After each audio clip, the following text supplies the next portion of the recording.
He didn't run. He didn't hide. Andrés Escobar came home. Just days after Colombia's shocking early exit from the 1994 World Cup, the national team's most respected figure returned to Medellín, to the streets that had raised him, to the people he still believed in. For Escobar, facing disappointment head-on was a matter of dignity. He wrote that life didn't end with a football match. A week later, his did. It happened outside a nightclub in the early hours of July 2nd. The gunman reportedly shouted the word "goal" with each shot, echoing the commentary of a goal replayed too many times. One of Colombia's most beloved athletes, gunned down in cold blood. Not in a war zone or a criminal sting, but in a parking lot after a night out. At first, the answer seemed obvious. A mistake on the field, a nation in mourning, and a killer seeking vengeance. But the closer you look, the harder it is to draw a straight line between a football match and a murder. Theories would multiply. Cartel punishment, fan violence, personal dispute, random crime. All seem possible. None feel complete. Welcome to Bad Things. Join us as we retrace the final days of Andrés Escobar, unravel the web of suspicion, and ask what most likely happened. In the early 1990s, Colombia's national football team stood at the center of a cultural transformation. After decades of internal conflict and the tightening grip of drug violence, the country began to find a different identity on the world stage. One driven not by the bullet, but by the ball. At the heart of that shift was Andrés Escobar, a composed, cerebral defender from Medellín, known for his integrity both on and off the pitch. Nicknamed El Caballero del Fútbol, the gentleman of football, Escobar was as respected for his behavior as for his talent. By 1993, Colombian football was peaking. Under coach Francisco Motarana, the national team had just stunned the world with a 5-0 victory over Argentina in Buenos Aires, a seismic result that caused Brazilian legend Pelé to predict Colombia as favourites for the upcoming World Cup. Expectations soared, and for a generation of Colombians, football became more than a game. It was hope. But that hope existed in uneasy parallel with a darker truth. For years, drug money had quietly bankrolled the sport. Not just through Pablo Escobar's infamous Medellín cartel, but through multiple criminal organizations who saw football as both a laundering mechanism and a national obsession ripe for influence. Teams like Atlético Nacional, Escobar's club, had thrived with underworld support. As the cartel's power fragmented in the wake of Pablo Escobar's death in 1993, violence escalated and new players emerged, many with deep ties to the football world. Colombia's team arrived at USA 94 under a weight that went far beyond competition. This was a World Cup that felt like it had life or death stakes, recalled one Colombian journalist. People didn't just expect them to win, they needed them to. Players knew that criminal figures had placed enormous bets on their success. Some insiders alleged that threats were used to influence coaching decisions. Maturana later acknowledged receiving pressure. They were trying to tell me who to put on the field. There were people who believed they could decide that. The tournament opened on June 18th in Pasadena, California, with Colombia suffering a 3-1 defeat to Romania, a stunning upset that immediately put them at risk of early elimination. The loss shook the team and inflamed tensions. Reports surfaced that midfielder Gabriel Jaime Barabbas Gomez had withdrawn from the squad after receiving death threats. The message was clear. Failure was not just a professional hazard, it could be fatal. 4 days later, on June 22nd, Colombia faced the United States at the Rose Bowl in what would become one of the most infamous matches in football history. Midway through the first half, US midfielder John Harkes sent a cross into the penalty area. Escobar lunged to intercept, stretching to block the ball, and instead deflecting it past his own goalkeeper into the net. The United States took a 1-0 lead. Colombia never recovered. The match ended 2-1, and with it, Colombia's tournament was effectively over. For Escobar, the mistake was crushing. He had always carried himself with calmness and professionalism. Now, in front of a global audience, he had become a scapegoat for an entire nation's disappointment. On June 27, just days before his death, he published a reflective column in El Tiempo in which he wrote, "I want to offer a message of calm to everyone. Let's not let this be the end. Life doesn't stop here. We have to move forward." Despite the growing unrest back home, Escobar made the decision to return to Medellín almost immediately after the team's exit. Friends and teammates warned him not to. Some urged him to stay in the United States or lie low for a while. But Escobar declined. He believed in facing things, one close friend later said. He thought if he came back, kept his head high, people would see the kind of man he was.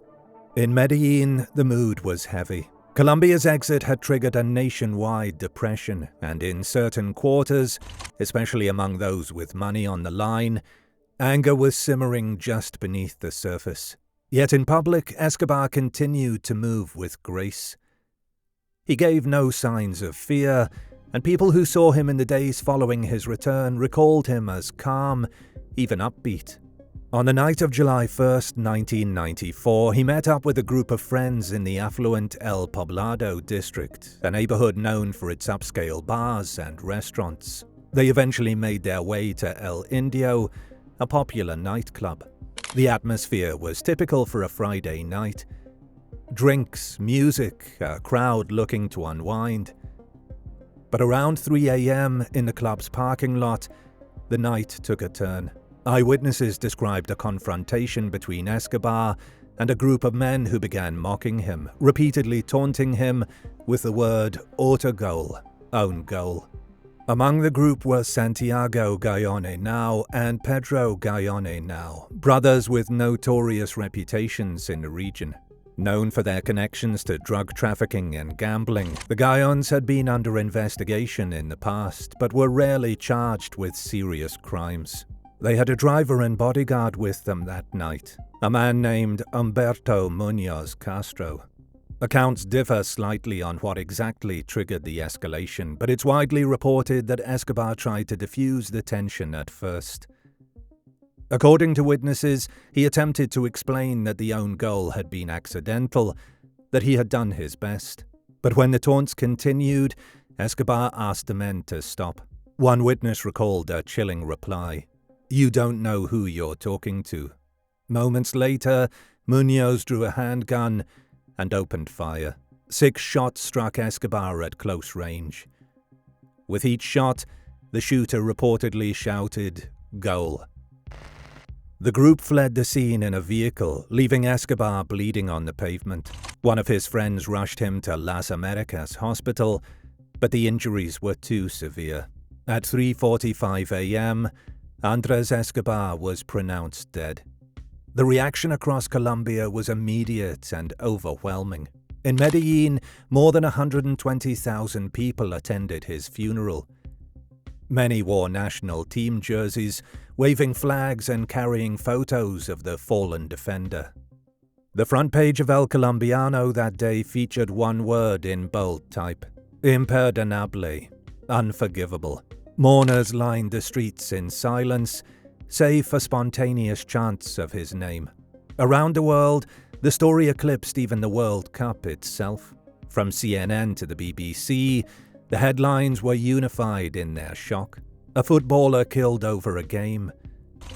The murder became a symbol of Colombia's deep-seated crises, a nation where talent and violence so often collided. Within days, authorities made an arrest. Humberto Muñoz Castro, the Gallone's driver, was taken into custody and quickly confessed to the shooting. In 1995, he was convicted and sentenced to 43 years in prison. But the public's attention soon turned to the brothers he worked for. The Gallon Henao brothers were detained for questioning but never charged with murder. Eventually, they were convicted of obstruction of justice and served only brief jail terms. In court, Munoz told the judge, "They still hadn't given me the order," a strange phrasing that left many asking what order he was waiting for and from whom. By the early 2000s, Munoz's sentence had been reduced multiple times. In 2005, just 11 years after the murder, he was released. For many, justice had not only been delayed, it had been denied. Over the next 2 decades, the Gallons continued to move in and out of legal trouble, surfacing in new investigations tied to drug trafficking and paramilitary groups. In 2018, more than 2 decades after Escobar's death, Santiago Gallon Henao was once again identified by authorities as a prime suspect in the killing. Still, no additional charges were brought. The facts were never in question. Andrés Escobar had been shot 6 times outside a nightclub. The shooter had been arrested and confessed. The people who were with him that night had names known throughout the criminal underworld.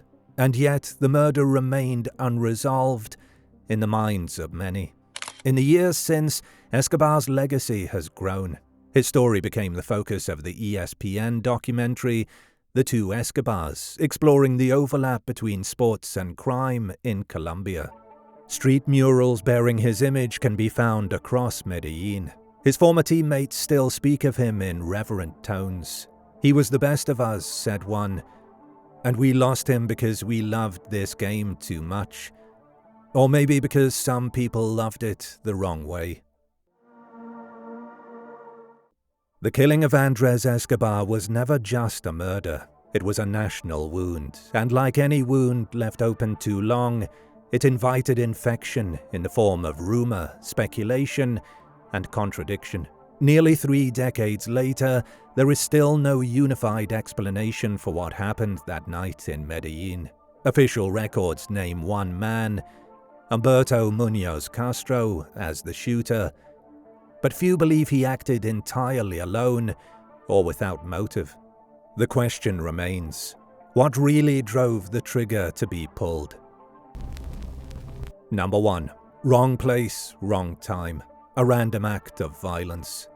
This theory holds that Escobar's death wasn't connected to football, gambling, or reputation, just a tragic case of escalation.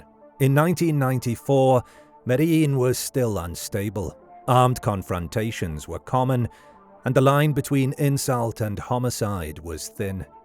Francisco Maturana, Escobar's national team coach, has publicly said, "The death of Andrés had nothing to do with football. It was simply that he happened to be in the wrong place at the wrong time."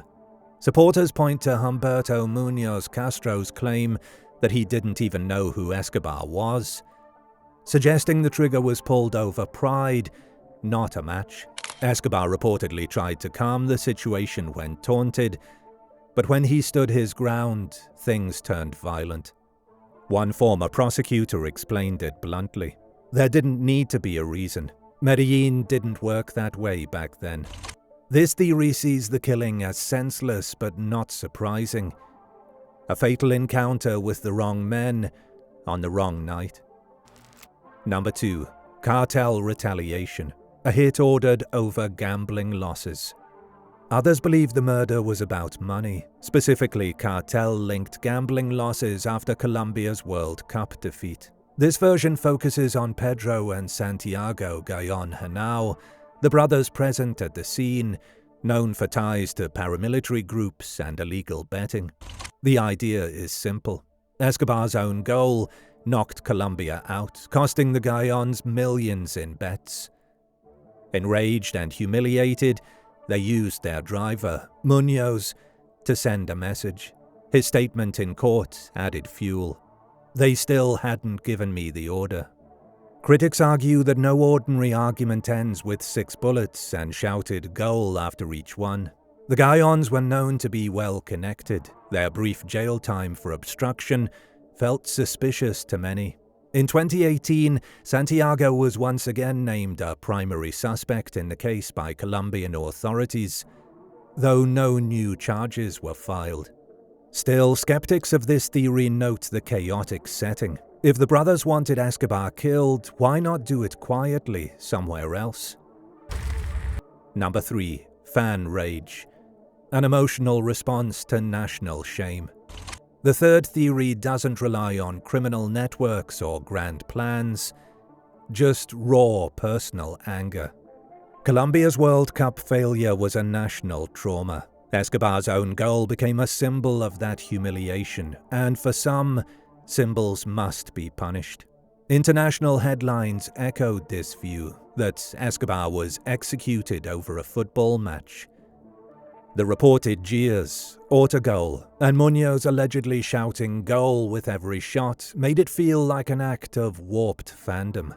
In this version, the Gayon brothers were not acting as criminals, but as enraged fans, albeit ones with guns and egos. Some reports suggest the incident may also have involved a personal slight, such as Escobar speaking to a woman connected to their group.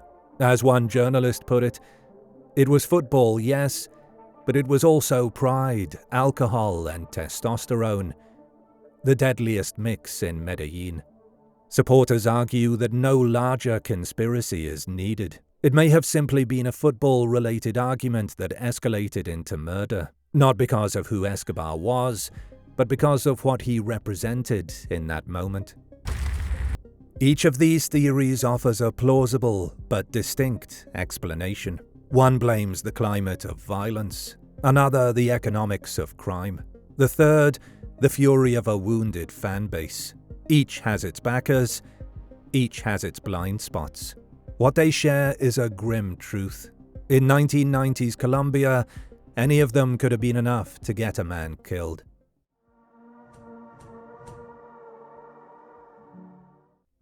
The murder of Andrés Escobar wasn't a calculated cartel hit from the shadows, nor was it a meaningless bar fight. It was something in between.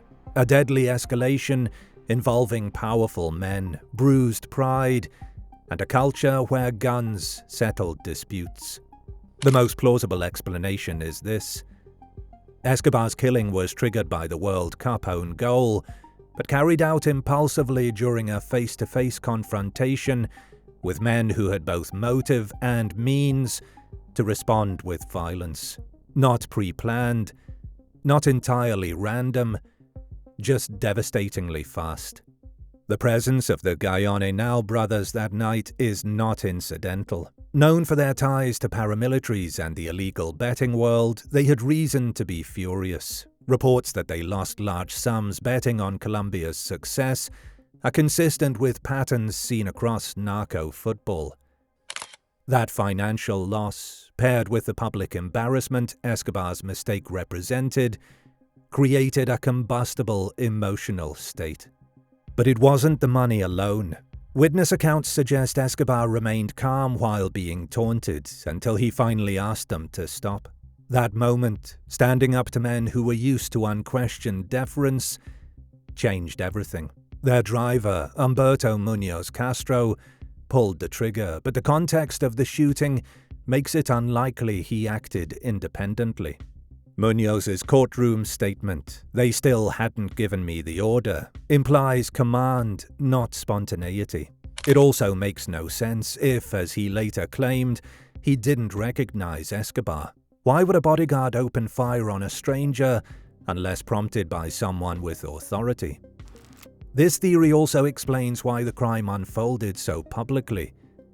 It wasn't a premeditated assassination, it was retaliation on the spot, by armed men with no fear of consequences. And judging by the legal outcome, with Munoz jailed but the Gayons untouched, that confidence was well-founded.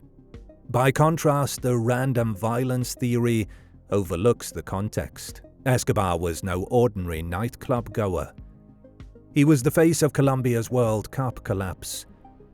That his killer shouted goal after each shot is not a coincidence, it's performance. It tells us the motive wasn't personal in a private sense, but symbolic. This wasn't over a woman or a bar tab. It was about humiliation, power, and rage. The fan rage theory also falls short. Regular fans don't have armed bodyguards. They don't walk away with minimal legal repercussions. The Guyons weren't just angry supporters. They were dangerous men in a system that protected them. In the end, the most convincing explanation is this. Escobar was not hunted. He was not forgotten. He walked into the same space as the wrong people at the wrong time. People who blamed him for something they couldn't afford to lose, and who responded in the way Medellin's underworld had long taught them to. A single goal, an argument, a gun. Nothing planned, everything inevitable. Do you want to bring bad things with you wherever you go? Our episodes are now available as a podcast. Look us up on your favorite podcast app and listen to the most truth-seeking true crime podcast out there.